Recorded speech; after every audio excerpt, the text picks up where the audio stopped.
Eric Rube from the Providence Journal joining us now on this WPRI.com special edition. Looking forward to the Rhode Island High School football playoffs begin Friday, November 5th, just around the corner for 4 of the 5 levels. Division 4 still wrapping up regular season.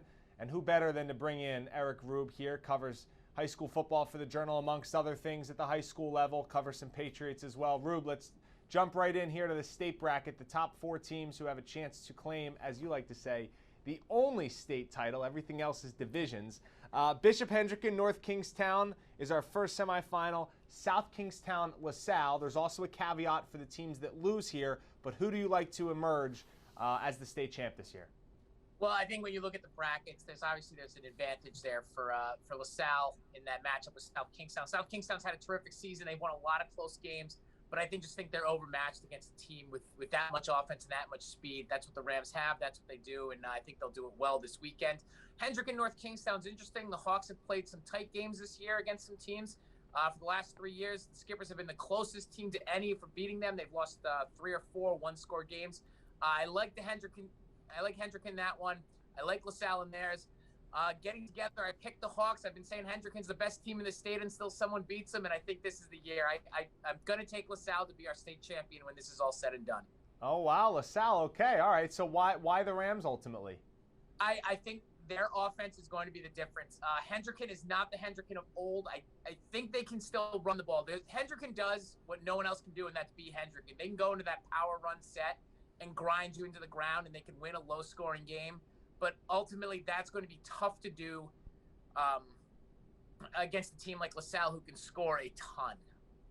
All right, so it's the Rams emerging victorious out of the state bracket. There are some people out there that have been voting either St. Ray's as the top team in the state or LaSalle. So it's not a clear cut across the board this year that Hendricken is the top team in the state, but they'll have 2 games to try to win the state championship. Looking now at the Division I bracket, Central appears to be the favorite. They are one of the top seeds here, as is Cumberland at the bottom half of the bracket. However, the losers of those semifinal games in the state automatically get a berth to the semis of the Division I bracket. Who do you see coming out of Division I, and does that give an advantage to the teams that come out of the state bracket or a disadvantage to those that now have to win 4 games?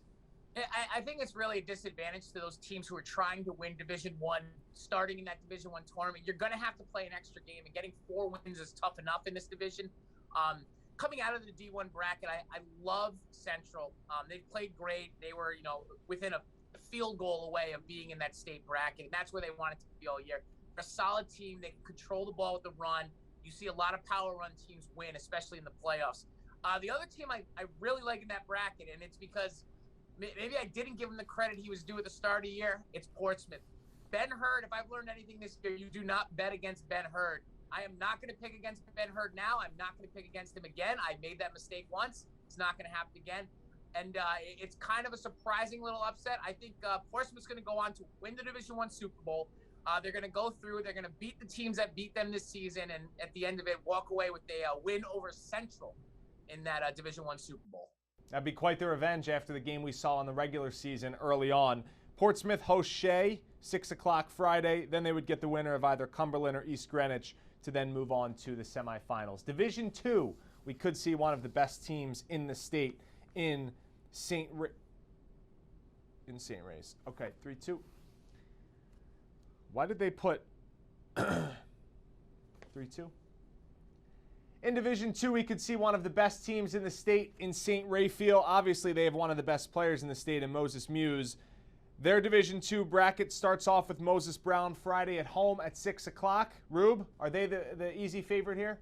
Let's just cut to the chase. No one's beating St. Raphael, and I know it's kind of it's hard to say something like that, but they've been so strong up front, and they can play the game in so many different ways. If you want to get into a high-scoring contest, they don't care. They'll go do it. What's really helped them get to this point is their ability to grind out the clock. Their offensive line is woefully underrated. They can play power football, and they will slow a game down if they need to. But because of their offensive weapons, they can score fast, score often. Everyone knows Moses Muse, but the name you need to watch on that team is Andre DePina-Gray, the quarterback. He's a confident leader. He's really smart with the football. And on defense, he might even be better, and he's a sneaky, great punter. That's a team I don't know if anyone's going to beat them. I think if anyone gives them a shot, it's going to be Classical because they've got Marquise Buchanan And if I've learned one thing, it's if you have Marquise Buchanan, that means nobody else does. He's the toughest player in the state to cover. The Purple have a really good shot to get in that Super Bowl, and I know they're dying for a chance to get St. Raphael again. Andre DePina-Gray, the reigning hometown hero this week from J.P. Smallins.